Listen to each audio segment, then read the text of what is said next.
मैं मुदस्सिर अमजदी बोल रहा हूँ। अच्छा, खैरियत से हो भाई? जी जी, अल्लाह का शुक्र, आपकी दुआएं हैं।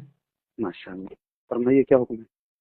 असल में ये आपकी एक वीडियो वायरल हो रही है शायद के नेपाल के कपिलवस्तु जिला की जो है, जिसमें कोई मौलाना जो है वो बहुत जो है आपके खिलाफ जो है बड़ी अजीब अजीब बात कर रहे हैं कि पैसा लेकर के नात नहीं पढ़े, भाग गए, ये किए वो किए, इस तरीके से। अच्छा। हाँ, तो वो क्या असलियत है और क्या हकीकत है, आप ही बता दें। असल में मैं कोई बात तो फोन पे नहीं करना चाहता हूँ, लेकिन आप पूछ रहे हो। जी आप वो मुदस्सिर भाई बोल रहे हो, मौलाना मुदस्सिर अमजदी? जी जी जी।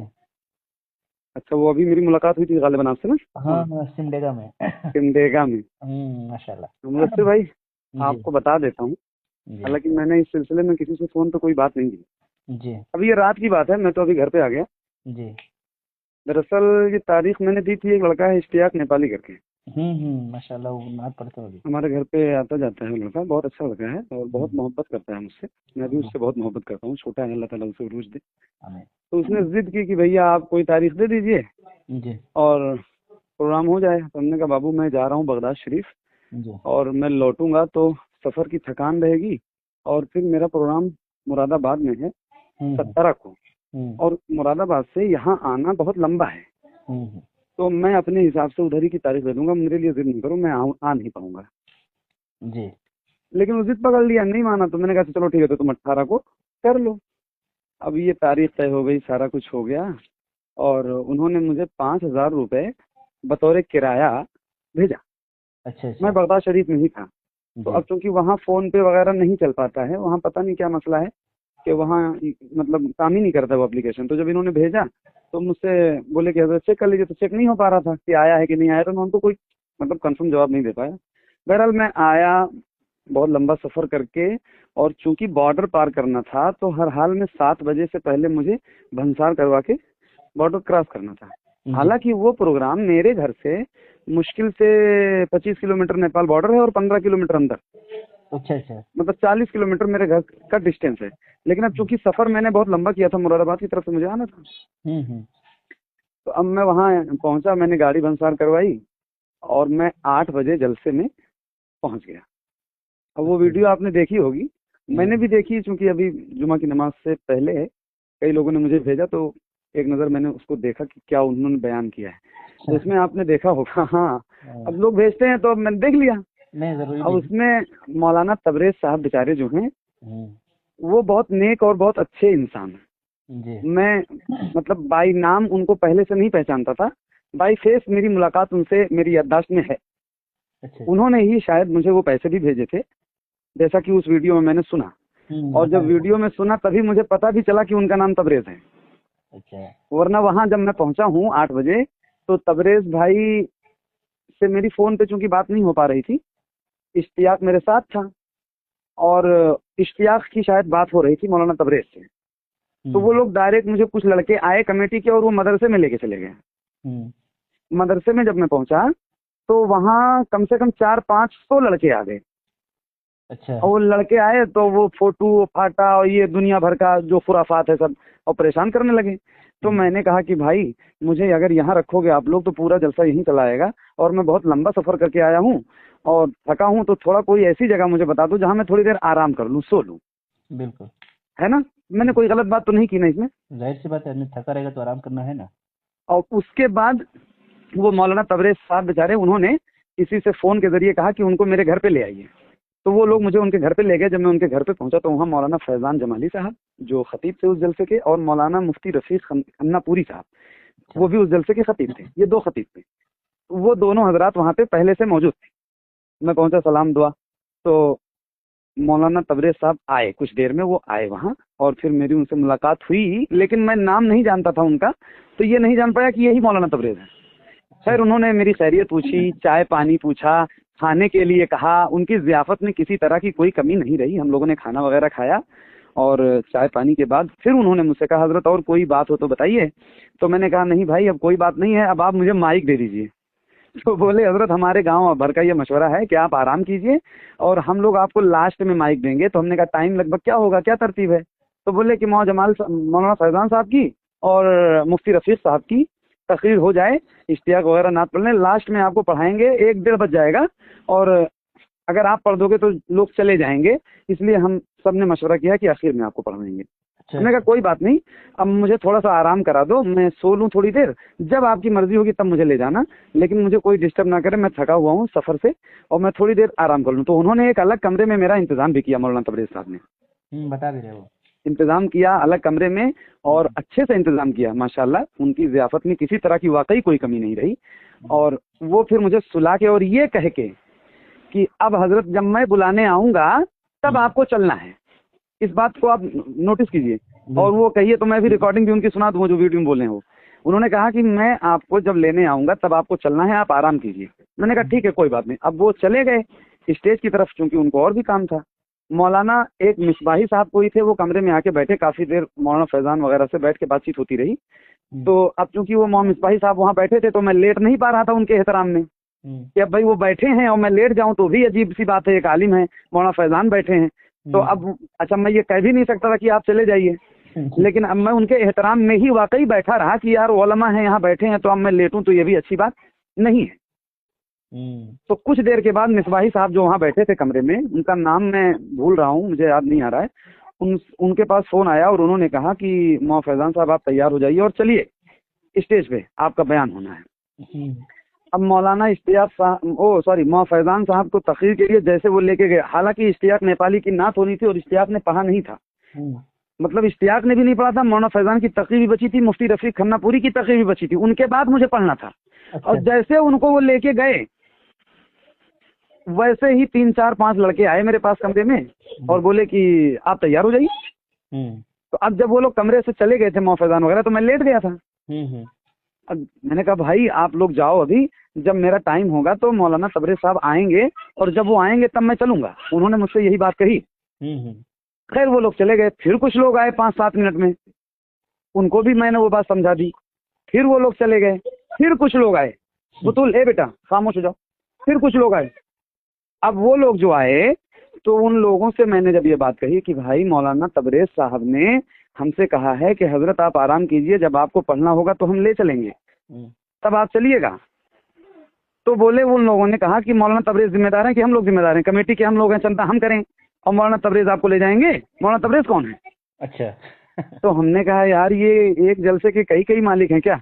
तो मैंने कहा भाई अभी मौलाना फैज़ान की तकरीर भी नहीं शुरू हुई है, मुफ्ती रफ़ीक साहब की पूरी तकरीर बची हुई है, 2 तकरीरें आपके पास बची हुई हैं, मुझे थोड़ी देर आराम कर लेने दो। मेरी 2 साल पहले तबीयत बहुत ज़्यादा ख़राब हुई थी, तो मैं थोड़ा सा एहतियात करता हूँ, मुझे अपने ए बेटा रुको, बात कर रहा हूँ फ़ोन पे, दौड़ो नहीं। तो मैंने कहा मेरी तबीयत 2 साल पहले ख़राब हुई थी, तो अब उसमें थोड़ा सा मैं एहतियात करता हूँ और अपने हिसाब से थोड़ा सा मैं चाहता हूँ कि मैं आराम कर लूँ, चूँकि लोग आते हैं सुनने के लिए, तो उन लोगों ने जैसे यूट्यूब वगैरह पे सुना हुआ होता है वैसे ही सुनना चाहते हैं। जो मैं थक जाऊँगा 2 ढाई 3 घंटा वहाँ स्टेज पर बैठ के, तो मैं क्या पढ़ूंगा। अच्छा ये बात लगभग 11:15 बजे रात की है और मुझे पढ़ना है कब? 1 बजे। 2 तकरीरें हो जाएंगी उसके बाद, अभी 11:15 बज रहे हैं, इश्तियाक नेपाली खड़े भी नहीं हुए हैं, मौलाना फैज़ान की तकरीर बाकी है, मुफ्ती रफ़ीक की तकरीर बाकी है, उसके बाद मुझे पढ़ना है, आप समझो। तो मैं जब ये बात उनसे मैंने कही कि मुझे थोड़ा सा आराम करने दो, आपके यहाँ के जो आलिम हैं उनसे मेरी बात हो चुकी है ऑलरेडी, और उन्होंने ये कहा मैं आऊँगा बुलाने तब चलना। तो बोले वो कोई जिम्मेदार है क्या? हम लोग कमेटी के हम जिम्मेदार हैं, हम जाएंगे बुलाने के, हम ले जाएंगे अपने हिसाब से कि उनके हिसाब से। तो मैंने कहा ऐसी बात ना करो भाई, ऐसे नहीं बोला जाता है, वो आलिम हैं और आपके यहाँ के इमाम होंगे या कोई जिम्मेदार आदमी होंगे, उन्होंने कहा है तो उनकी बात का लिहाज रखो। तो बोले कि अरे तुम लोगों को खाली सोने के लिए और खाने के लिए बुलाया है? अच्छा ये जुमला? हाँ, तुम लोग खाली सोने और खाने के लिए आए हो जलसे में, हमारी चले तो हम किसी आलिम को बुलाए ही ना तकरीर करने के लिए, ना नात पढ़ने के लिए। जितने आलिम आते हैं खाली खाते हैं सोते हैं। उधर एक मौलाना सो रहा है और एक तुम सो रहे हो, मतलब मुफ्ती रफ़ीक साहब उधर सो रहे थे। अच्छा। उनको भी कि उधर एक सो रहा है और एक तुम सो रहे हो, ऐसे। और जितने हैं सब ऐसे ही खाली खाते हैं और सोते हैं जलसे में पहुंच के, इनको कोई मतलब नहीं है। हालांकि होना ये चाहिए कि ईशा के बाद जैसे जलसा शुरू हो तब से लेके जब तक खत्म ना हो तब तक जलसे में स्टेज पर बैठना चाहिए तुम लोगों को, ऐसे मतलब बहुत सख्त लहजे में बदतमीजी के साथ। और भी बहुत सी बातें उसने कही जो मैं नहीं कहना चाहता हूँ। तो ये बात मुझे बुरी लगी कि यार ये मुझे तो कह ही रहा है और उलमा को भी कह रहा है, तो कम से कम मेरा एहतराम नहीं करता, उलमा का तो एहतराम करता। तो मैंने कहा भाई आपकी ये जो बात है ना ये अच्छी नहीं है, इस तरह की बात ना करो। तो बोला हमारी चले तो हम जलसा ही ना करवाएं, तुम लोगों को बुलाए ही ना, ये सब पागल हैं कमेटी के लोग और जिद करते हैं, मानते नहीं है कोई बात, मतलब तरह तरह की बात। उसने जितनी खुराफात करनी थी उतनी खुराफात की। तो मैं उठा भैया, मेरी गैरत ने गवारा नहीं किया कि अब इतनी सारी बातें यहाँ ये कर रहे हैं बदतमीजी से। और जब मौलाना तबरेज ने कह दिया था कि अच्छा, मौलाना तबरेज साहब ने वीडियो में कहा है कि आलिम से बात करेंगे तो आलिम की तरह जवाब मिलेगा, जाहिल से बात करेंगे तो जाहिल की तरह जवाब मिलेगा। तो जब आप मुझसे ये बात मौलाना तबरेज साहब कह के गए थे कि मैं बुलाने आऊंगा तब जाना, तो ये 3-3 बार और लोगों को भेजने का क्या मतलब था?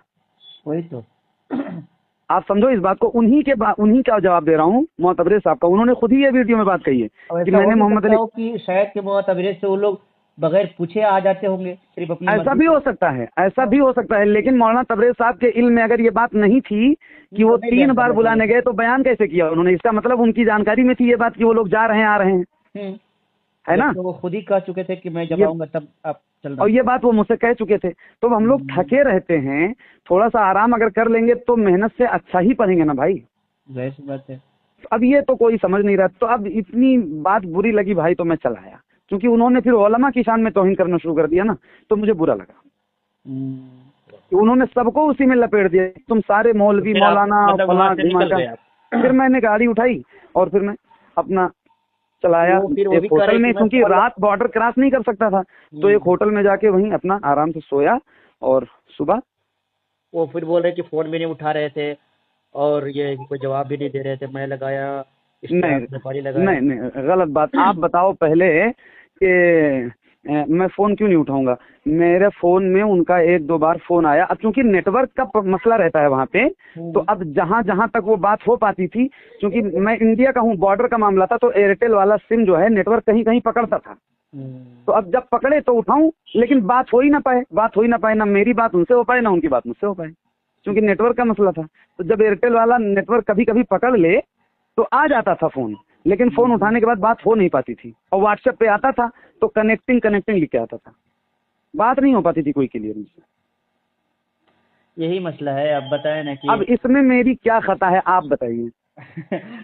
ऐसे हालात जब बनेंगे, कोई भी आदमी बदतमीजी करेगा तो अब वहाँ बदतमीजी करने के बाद वहाँ कोई रुकेगा? आप बताओ। कभी नहीं। इस तरीके से जुमले मतलब ये नहीं बोलना चाहिए। और जब वो खुद ही बोल के गए थे कि भाई मैं आऊंगा तब आप जाना, तो फिर तो क्या मतलब? या तो उनको भेजना नहीं चाहिए था, या लोग जा रहे थे बार बार और आपको खबर थी, तो इसका मतलब आपकी रजा थी उसमें। अगर आप चले भी आए तो पहले तहकीक करके तब बोलना चाहिए उनको स्टेज पे। अब ये समझिए कि आग की तरह ये वीडियो फैल रही है और आपकी मान के चलिए कि इस तरीके से लोग तौहीन भी कर रहे हैं, तरह तरह के कमेंट भी कर रहे हैं, तो अच्छा नहीं लगता है। नहीं, कमेंट वगैरह तो ना मैं पढ़ता हूँ और ना मेरे पास इतना टाइम है। लेकिन है ना? और ये जो इस तरह की चीजें जो लोग फैलाते हैं उनको एक बार कम से कम तहकीक की जरूरत है। जैसे आपने अभी तक ना कोई वीडियो शेयर की होगी जहां तक मुझे उम्मीद है, और ना किसी को भेजा होगा। आपने मुझे फोन किया ना, पूरी तफ्तीश की, मैंने आपको पूरी बात बताई। और मैं फिर ये बात बता रहा हूँ कि मौलाना तबरेज की जियाफत में किसी तरह की कोई कमी नहीं थी वल्लाह। हाँ, वो जब तक थे कि मैंने वो जब तक थे, ये बात मैं भी कबूल कर रहा हूँ, बता रहा हूँ आपको, वो जब तक थे तब तक किसी तरह की कोई बात नहीं हुई। उनके जाने के बाद ही ये सारे मामला पेश आने लगे। चलिए, ये माशाल्लाह, या तो फिर उन कमेटी वालों में और मौलाना तबरेज में कुछ ऐसा आपसी रंजिश हो जिसकी वजह से उन लोगों ने ऐसा किया हो। वल्लाहु आलम बिस्सवाब। मतलब कयास कर रहा हूँ मैं, बाकी मैं कोई मेरी कोई तहकीक नहीं लाना चाहिए इसको, चूंकि अभी आए दिन स्टेज के जो है क्लिप्स वायरल हो रहे हैं। अच्छा माहौल बिल्कुल नहीं बन पा रहा है, समझ रहे हैं? हम लोग चाहते हैं कि नहीं। आप बताइए, आप मुफ्ती साहब, अमजदी साहब, मुदस्सिर भाई, कि अब इस तरह के हालात अगर आपके साथ पेश आएंगे तो आप क्या करेंगे? आप बताइए। कोई आपके सामने उलमा को कहेगा और ऐसे कहेगा तुम लोग खाने सोने आते हो, तो इस तरह की चीजें आएंगी तो क्या करेंगे आप? ये दर्द कुछ तो जमीर जिंदा है ना भाई। थक के मर के सफर करके पहुंचो और उसके बाद ऐसी इस तरह की बातें कोई करेगा? और मौलाना तबरेज साहब कह रहे हैं कि आलिम से बात करेंगे तो आलिमाना जवाब मिलेगा, जाहिल से बात करेंगे तो जाहिल। तो मैं बात करने तो गया नहीं था उन लोगों से, वो लोग बार बार खुद ही तो आ रहे थे। बिल्कुल। और मैंने अपनी बात ही रखी थी कि मुझे अभी मत ले जाओ, मौलाना तबरेज साहब जब आएंगे तब चलूंगा मैं। उन्होंने कहा कि मैं, ये भी है मोहम्मद अली भाई कि आपने कभी किसी को फोन भी नहीं किया कि मुझे प्रोग्राम दो, और फिर प्रोग्राम बुला करके इस तरीके से जलील करना हमको अच्छा नहीं लगता है। मैंने अच्छा, मैं खुदा की कसम, मैं तहदीस नेमत के तौर पे मुदस्सिर भाई ये बात मैं आपसे अर्ज कर रहा हूँ, और मेरे रब का बड़ा एहसान है, मेरे असातिज़ा और वालिदैन की और मुझसे मोहब्बत करने वाले लोगों की दुआएं हैं मुझ पे, अल्लाह का शुक्र है। मेरी मेहनत से कुछ भी नहीं है मेरे पास, सही बता रहा हूँ मैं। बिल्कुल। और प्रोग्राम की जहां तक बात है ना, अगर सही मानों में प्रोग्राम ही खाली प्रोग्राम ही खाली प्रोग्राम ही खाली प्रोग्राम ही अगर करना हो तो रमजान में भी प्रोग्राम हो जाएंगे। लोग खाली फोन करके ये कहते हैं ना कि कोई भी तारीख दे दीजिए, सही लेकिन अब बात ये है। लोग पता नहीं जैसे जलसे में बुला के एहसान करते हैं। अच्छा, वहां मैंने उनको तारीख दी थी तो पहले मना किया था कि मत बुलाओ, मुझे बहुत लंबा सफर करके आना है, रहने दो, लेकिन वो जिद कर गए कि नहीं आप तारीख दीजिए भैया, तारीख दीजिए, तारीख गालिबा आप दीजिए। शायद बगदाद, हाँ, मैं बगदाद शरीफ गया हुआ था। वहां से डायरेक्ट आए नहीं उसी प्रोग्राम पे? नहीं, मुरादाबाद होते हुए आया। अच्छा, मुरादाबाद होते हुए, है ना? हम्म। फिर भी एक लंबी मुसाफत है। हाँ, 600-650 किलोमीटर का सफर करके आया बाई कार। बताइए। और उसके बाद ऐसी सूरत हाल पैदा हो जाए तो फिर क्या होगा, आप बताओ। खैर, ये रिकॉर्डिंग में कर लिया हूँ ये सारी बातें, अगर आप कहें तो मैं अच्छा। इसे शेयर कर दूं। बिल्कुल आपकी मर्जी है, जैसा आप चाहें, आप मेरे भाई हैं, कोई ऐसी बात इसीलिए नहीं मैं जी। फोन किया था कि लोग जो है मतलब ये कि जो बदगुमानियां अपने दिलों में अच्छा, पाल रहे हैं। आपसे भी मेरी मुलाकात हुई है, आप बताओ मैं कितना मगरूर हूँ और कितना बदअखलाक हूँ, आप बताइए। अरे नहीं यार, जो करीब से जानेगा आप वो न जानेगा। आप भी दुनिया देखते हैं, लोगों में जाते हैं, उठते बैठते हैं, कम से कम कुछ तो चेहरा शनास होंगे आप, बिल्कुल। कुछ तो पहचाना होगा ना। मेरा दर्द था, मुझे तकलीफ हुई भाई, तो मैं आया वहां से, वरना मैं अगर मुझे नहीं पढ़ना होता तो मैं भंसार क्यों करवाता, नेपाल में जाता क्यों, पहले ही मना कर देता, नहीं जाता। वहां इतनी ये कुर्बानियां भी देके गया इल्जाम क्यों डाल रहे था। हैं कि 25,000 रुपए लिए। झूठ बोल रहे हैं वो, उन्होंने मुझे 5,000 रुपये भेजे थे बतौर किराया, हम्म, क्या और बताएं। कोई बात नहीं। खैर, वो माइक उनके पास था, उनको तहकीक थी नहीं है, उनको जो जो बताया गया, जो उन लोगों ने जाके बताया वो उन्होंने बयान कर दिया, उनकी भी कोई खता नहीं है। लेकिन यह है कि मोहतबरे साहब को थोड़ा सा एहतियात करना चाहिए था, एक बार मुझसे पूछ लेते, फिर बाद में वो वीडियो बना के डाल देते, हाँ, आइडियो डाल देते। वजाहती बयान कर देते कि हाँ लेकिन अब भाई ऐसे। क्योंकि उनको भी जवाब देना था, वो भी बेचारे जिम्मेदार आदमी थे, तो खैर, अब उनकी भी कोई खता नहीं है। शायद की रिकॉर्डिंग पहुंच जाए वहां तक। नहीं, पहुंच भी जाएगी तो अच्छी बात है, और नहीं भी पहुंचेगी तो कोई मसला नहीं है। जो बात सच्ची थी वो मैंने बता दी। अब बिला वजह मैं वहां से चला आया तो मौलाना तबरेज को गलत कहना, इल्जाम उन पे लगाना, ये गलत है ना। जिसने मेरे साथ अच्छा किया उसको अच्छा ही कहूंगा। और अगर उन लोगों ने ये नहीं कहा होता ना कि वो कौन है, हम लोग कमेटी के हैं, हम लोगों ने बुलाया है, आप उनके कहने पे क्यों जाएंगे, जब हम कहेंगे तब ले जाएंगे, तो ये सब चीजें मुझे लग रही थी कि यार जिस बंदे ने मुझे इतनी मोहब्बत से बुलाया उसी को ये लोग उल्टा सीधा कह रहे हैं।